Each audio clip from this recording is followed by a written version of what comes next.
নাভিদ ভাই সহ রায়েত ভাইয়া, আকিব ভাই, রায়েত ভাই, আকিব ভাইয়া, আকিব ভাইয়ের ক্লাস। রায়েত ভাইয়াদেরকে আমার মাঝে মাঝে ক্লাস দেখে মনে হতো যে ভাইয়ারাই মনে হয় পরীক্ষা দিবেন, এতটাই ডেডিকেটেড ছিলেন। স্পার্ক তাদের স্বল্প সময়ের বেশ কিছু গুছানো এবং জিস্ট কিছু টেকনিক প্লাস তাদের যেই এনরিচড পিডিএফ, এই জিনিসগুলো আমাকে খুবই খুবই খুবই স্বল্প সময়ে প্রিপারেশন নিতে যথেষ্ট পরিমাণে হেল্প করেছে। এই একাডেমির প্রত্যেকটা মেন্টর, প্রত্যেকটা ভাইয়া যে পরিমাণ সাপোর্টিভ ছিল towards my whole FCPS journey, সেটা আসলে আমি I am very grateful to the Spark Medical Academy. দেখা যায় যে পোস্ট গ্রাজুয়েশন জার্নিতে আমাদের অনেক দীর্ঘ একটা সিলেবাস থাকে, তো এই সিলেবাসটা শেষ করতে যেয়ে আমাদের অনেক হিমশিম খেতে হয়।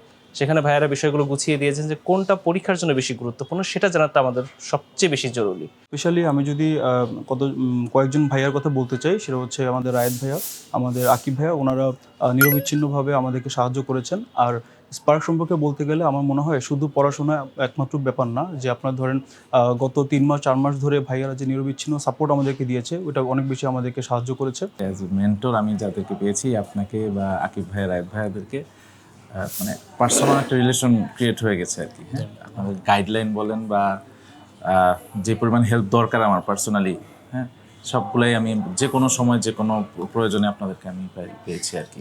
এই টোটাল টাইমে ভাইয়াদের সাথে যতটুকু কথা হয়েছে আমার, সবাই এত বেশি কোঅপারেটিভ আর এত ফ্রেন্ডলি, মানে আমি কখনো ফিলই করিনি যে তারা আমার থেকে এত সিনিয়র। এখানে এসে কথা বলে শুনতে পেলাম তারা আমার থেকে 10-12 বছরের বড়, বাট তারপরে সবসময় ফ্রেন্ডলিভাবে কথা বলে। তো ফিউচারে ভাইয়াদের সাথে আমার এখনো কাজ করার অনেক ইচ্ছা আছে।